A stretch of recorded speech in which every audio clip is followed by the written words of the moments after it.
जय माता दी दोस्तों, welcome to my YouTube channel. तो दोस्तों, आज की वीडियो है जितिया व्रत की कथा। तो देखिए, जितिया व्रत और उपवास का विशेष महत्व है। यहाँ हर पर्व केवल धार्मिक ही नहीं बल्कि सामाजिक और पारिवारिक मूल्यों की जीवित रखता है। ऐसा ही एक पावन पर्व है जितिया व्रत, जिसे विशेषकर बिहार, झारखंड, पूर्वी उत्तर प्रदेश और नेपाल के कुछ हिस्सों में बड़े श्रद्धा और विश्वास के साथ मनाया जाता है। यह व्रत माताएं अपने पुत्रों की लंबी आयु, सुख समृद्धि और निरोग जीवन के लिए करती हैं। इस व्रत से जुड़ी अनेक कथाएं प्रचलित है, जिसमें सबसे प्रसिद्ध कथा है दो गरीब बहनों की कथा। यह कथा हमें यह सिखाती है कि गरीब, अभाव और कठिनाइयां चाहे कितनी भी क्यों न हो, अगर आस्था दृढ़ हो, विश्वास अटूट हो और नियम का पालन किया जाए तो भगवान अपना कृपा बरसाते हैं। तो देखिए फ्रेंड्स, दो बहनों का कथा यहाँ से स्टार्ट करते हैं। बहुत समय पहले एक गांव में दो गरीब बहनें रहती थी। दोनों का विवाह भी गरीब घरों में हुआ था। गरीब इतनी गहरी थी, अक्सर उन्हें दो वक्त का भोजन भी ठीक से नहीं नसीब होता था।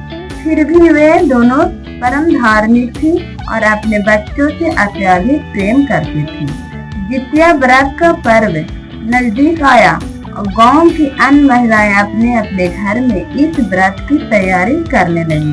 व्रत से पहले जो पारण होता है उसे भर कहा जाता है।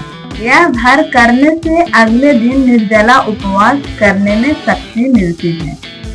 बड़ी बहन के घर में थोड़ी बहुत व्यवस्था थी। उसके पति ने मेहनत से थोड़ा अन्न जुटा लिया था, अतः उनके व्रत के लिए एक दिन पहले अच्छी तरह से भरकर भोजन किया। उसने दाल, चावल, सब्जी और थोड़ा सा साग सब्जी बनाकर भरपूर खाया। उसके मन में यह संतोष था कि मैंने पेट भरकर भोजन कर लिया, अब कल निर्जला व्रत रख पाऊंगी और अपने बेटे की रक्षा कर सकूंगी। दूसरी बहन अत्यधिक गरीब थी। घर में खाने को अन्न का एक दाना भी नहीं था। वह व्रत करना चाहती थी, लेकिन भर करने के लिए उसके पास कुछ भी नहीं था। शाम होते होते भूख से उसके छोटे बच्चे रोने लगे। दूसरी बहन ने बड़ी बहन से जाकर कहा, दीदी तुम तो भर कर खा चुकी हो, मेरे घर में अन्न का एक दाना नहीं है। यदि थोड़ी सी दाल चावल दे दो तो मैं भी भर करके व्रत कर लूंगी। लेकिन बड़ी बहन ने स्वार्थवश अपनी बहन की मदद नहीं की। उसने कहा, मेरे पास भी बहुत कम है, अगर मैं बांट दूं तो कल का व्रत रखना कठिन हो जाएगा। तुम किसी और से मांग लो। दूसरी बहन मायूस होकर घर लौट आई। रात भर उसके घर में चूल्हा तक नहीं जला। वह भूखी रही, बच्चे भूखे रहे और अगले दिन भी उसने बिना भर किए ही निर्जला व्रत का संकल्प ले लिया। सुबह सूरज निकलते ही दोनों बहनों ने स्नान किया और व्रत का संकल्प लिया। पूरे दिन दोनों ने अन्न और जल का त्याग किया। फर्क इतना था कि बड़ी बहन ने भर कर खाया था, इसलिए उसके शरीर में थोड़ी ताकत थी, जबकि छोटी बहन भूखी प्यासी ही व्रत कर रही थी। शाम को व्रत का निधान पूरा कर दोनों बहनें भगवान जितिया की पूजा में शामिल हुए। सबने गीत गाए, कथा सुनी और अपने पुत्रों के कल्याण की कामना की। रात को जब दोनों बहनें सोई तो उन्हें अलग अलग प्रकार के स्वप्न दिखाई दिए। बड़ी बहन ने स्वप्न में देखा कि उसके पुत्र का शरीर धीरे धीरे दुर्बल हो रहा है। उसके बच्चे का चेहरा पीला पड़ गया है और वह रोते रोते थक कर सो गया है। छोटी बहन ने स्वप्न में देखा कि उसके पुत्र के शरीर में नई ऊर्जा आ गई है। बच्चा खेल रहा है, कूद रहा है और उसका चेहरा चमक रहा है। सुबह जब दोनों उठी तो उसके स्वप्न सच साबित हुए। समय बीतने के साथ बड़ी बहन का पुत्र धीरे धीरे बीमार पड़ने लगा। कितनी भी दवा कराई उसका स्वास्थ्य ठीक नहीं हुआ। उसके विपरीत छोटी बहन का पुत्र दिन ब दिन स्वस्थ और मजबूत होता गया।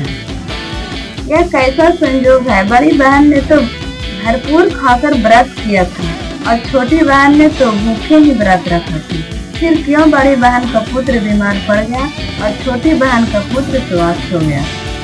यह भगवान जित्या की कृपा है। व्रत का मूल सार केवल भोजन या समर्थ नहीं है।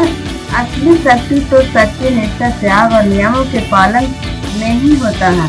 छोटी बहन ने अभाव में रहते हुए भी अटूट विश्वास के साथ व्रत किया, इसलिए भगवान ने उसके पुत्र की रक्षा की।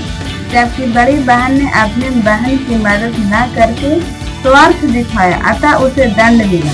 इस कथा में हमें यह सीख मिलती है कि व्रत का महत्व आस्था और निष्ठा में होता है, न कि केवल बाहरी दिखावे में। गरीबी हो या अमीरी, व्रत का फल नहीं बदलता है। भाई बहन या समाज के लोगों के साथ बांटकर चलना ही असली धर्म है। स्वास्थ्य के कारण दूसरों की मदद न करने वाले अंत में नुकसान उठाता है। यह कथा केवल धार्मिक विश्वास तथा सीमित नहीं है, इसमें सामाजिक संदेश छिपा है। समाज में अगर गरीब, अमीर, सक्षम, असक्षम लोगों एक दूसरे की मदद करें तो उसका जीवन सुखमय हो जाता है। छोटी बहन की निष्ठा हमें यह भी सिखाती है कि कठिनाइयों में भी अगर हम अपने उद्देश्य पर अडिग रहें तो भगवान हमारी रक्षा करते हैं। जित्या व्रत की यह कथा सदियों से माताओं को प्रेरित करती आई है। यह केवल एक धार्मिक घटना नहीं, बल्कि त्याग, आस्था, विश्वास और भाईचारे की अमूल्य सीख है। जो गरीब बहनों की यह कथा हमें बताती है कि व्रत का असली फल वही पाता है जो सच्चे मन से नियम का पालन करते हुए और निस्वार्थ भाव से व्रत करता है। इसलिए आज भी जब माताएं जित्या व्रत करती हैं तो वे इस कथा को अवश्य सुनती हैं और अपने बच्चे के कल्याण के लिए भगवान से प्रार्थना करती हैं। तो फ्रेंड्स, ये वीडियो कैसा लगा कमेंट बॉक्स में जरूर बताइएगा और चैनल को सब्सक्राइब जरूर कीजिएगा।